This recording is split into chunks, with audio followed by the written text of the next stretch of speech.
Sabi nga nila, life is a choice. Kaya naman, ito yung mga tips na maaaring makatulong sa'yo kung bakit huwag ka na lang mag-enroll sa International Marketing Group or IMG. Unang-una, kung ayaw mo ng unlimited na learnings. Yes, dahil ang IMG po ay parang school of education, financial education.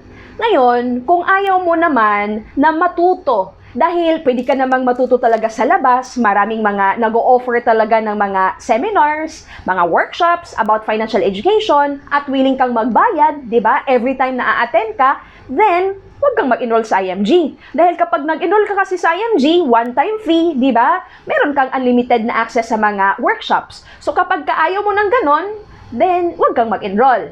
Pangalawa, huwag kang mag-enroll din sa IMG kung ayaw mo na meron kang benefit na katulad na lamang ng pagkakaroon ng automatic na mutual fund account.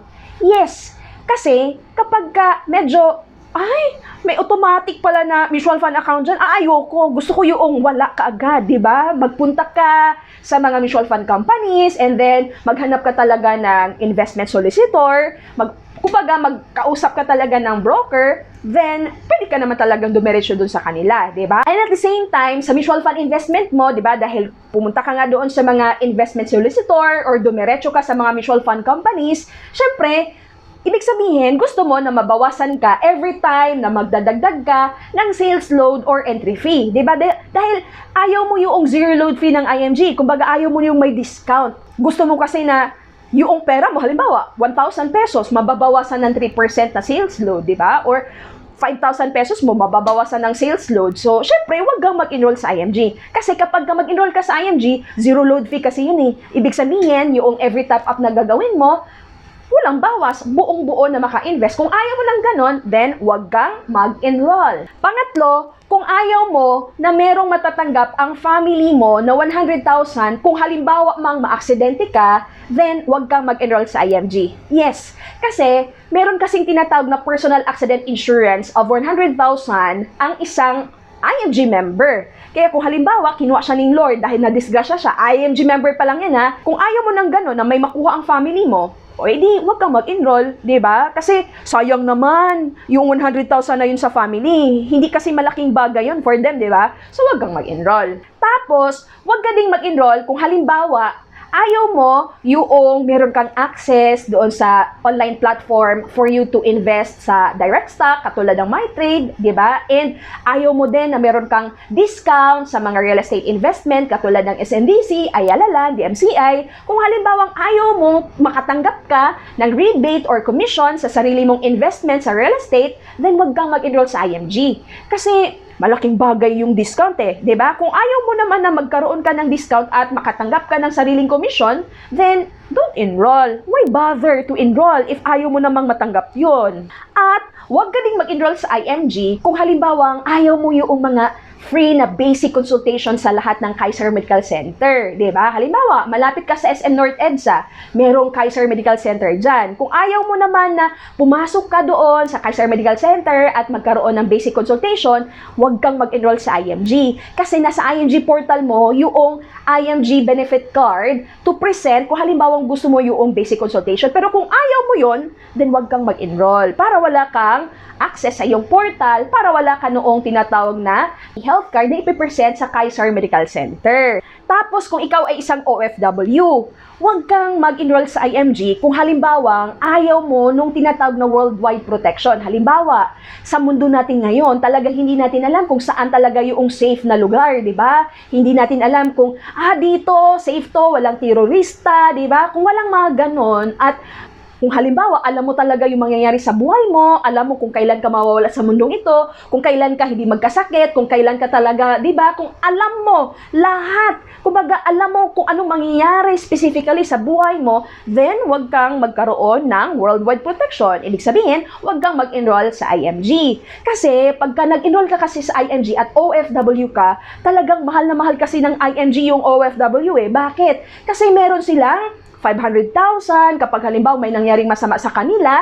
sa abroad, 'di ba? Unprovoked murder, 'di ba? Mabiktima ng mga attack ng mga terorista, so mayroong 600,000 matatanggap ang family. And at the same time, kung halimbawa, kinuha ni Lord na sa abroad, ang family, hindi na mag-iisip kung paano mapauwi yung katawan sa Pilipinas. Kasi meron ding tinatawag na additional feature, yung repatriation service, na kung saan, in partnership with Everest Memorial Services, kumbaga sila na yung mag-aayos nun, di ba? Para mapauwi yung bangkay sa Pilipinas. Pero kung ayaw mo, di ba? OFW ka, kung gusto mo na ma-hassle ang family mo, kung gusto mong gumastos sila ng malaki, mag-isip paano yung mapauwi, di ba? At ayaw mo yung mga meron kang coverage abroad habang nagtatrabaho ka, then don't enroll in IMG.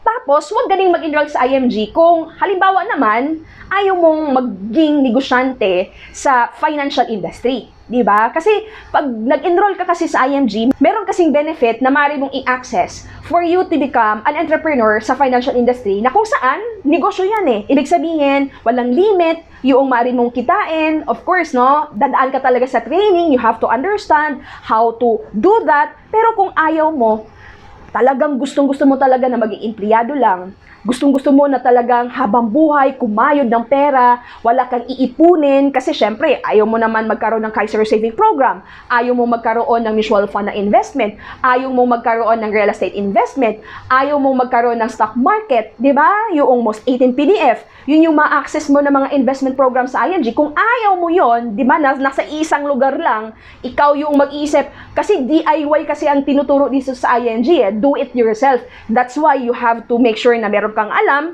para yung kaalaman mo, gagawin mo. Ngayon, kung ayaw mo yon, wala kang alam, wala kang i-execute, wala kang pangarap, ayaw mo magkaroon ng negosyo, ayaw mo magkaroon ng income, ayaw mo magkaroon ng cash flow, wag kang mag-enroll, di ba? Again, life is a choice. Tapos, wag ka ding mag-enroll sa IMG kung ayaw mo magkaroon ng access doon sa mga cheap or affordable na mga term insurance katulad ng most 18 or ng most GRP. Kaya nga, dito sa IMG kasi, binibigyan ka ng access sa lahat ng mga financial services company na maaring makasolve doon sa financial need mo. Kung halimbawa naman, ayaw mong masolve yung financial problem mo, ayaw mong magkaroon ng solusyon ang financial need mo, then hindi mo kailangan ng IMG. Di ba? Kasi kung ang gusto mo, iba't iba yung taong kakausapin mo. Meron kang ahente for your real estate. Meron kang ahente for your insurance. Meron kang ahente for your healthcare. Meron kang ahente para sa iyong stock market. Meron kang ahente sa iyong memorial plan.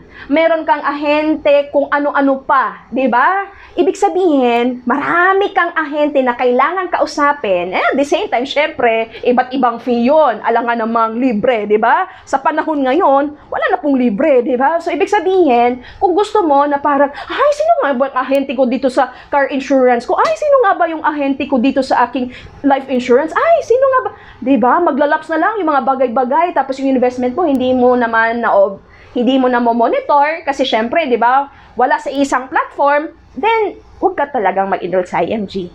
And huwag ka ding mag-enroll sa IMG kung ayaw mong magkaroon noong tinatawag na access para magkaroon ka ng auto-program. Yes, kasi dito sa IMG, meron na yan sa portal eh, 'di ba? Kung nais mong kumuha ng kotse, 'di ba? I-click mo lang yan sa loob ng iyong IMG portal. Magkakaroon ka ng malaking discount in your car purchase. Ngayon, kung ayaw mo nung may discount ka, 'di ba? Bakit kapag mag-i-enroll sa IMG?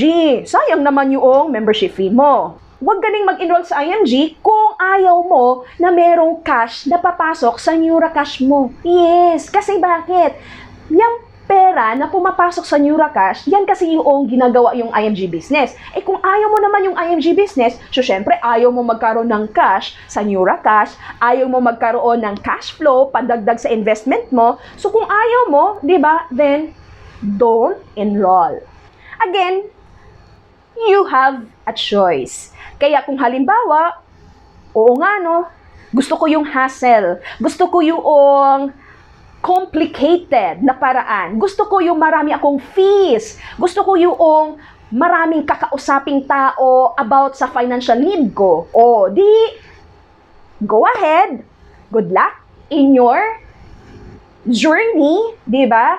Kasi kanya-kanya naman tayo ng decision sa buhay. I hope you find this video informative. If you do, kindly share this video to your families and friends para sila din Ma-aware sila, ay oo nga no, dyan pala sa IMG, maaari kang magkaroon ng unlimited na financial education. Dyan pala sa IMG, magkaroon ka ng execution platform for all your financial needs. Dyan pala sa IMG, may entrepreneurship program para magkaroon pa ng extra income na maaaring ipandagdag sa investment. Dyan pala sa IMG, magkaroon ka pa ng mga enhanced na benefits, and at the same time, merong environment or community of people who loves to save and invest. Now, kung ito naman, ayaw mo sa lahat, syempre, di ba, don't bother to enroll. Pero kung nais mo, welcome ka naman. Ang mahalaga lang, kapag ka nag-enroll ka sa IMG, you have to make sure na i-maximize yung mga benefits. Kasi kung ayaw mo i-maximize, you want to minimize, then don't enroll. Sa mundong ito, people come and go. Ganon din sa IMG. Pwede ka mag-enroll, pwede namang hindi.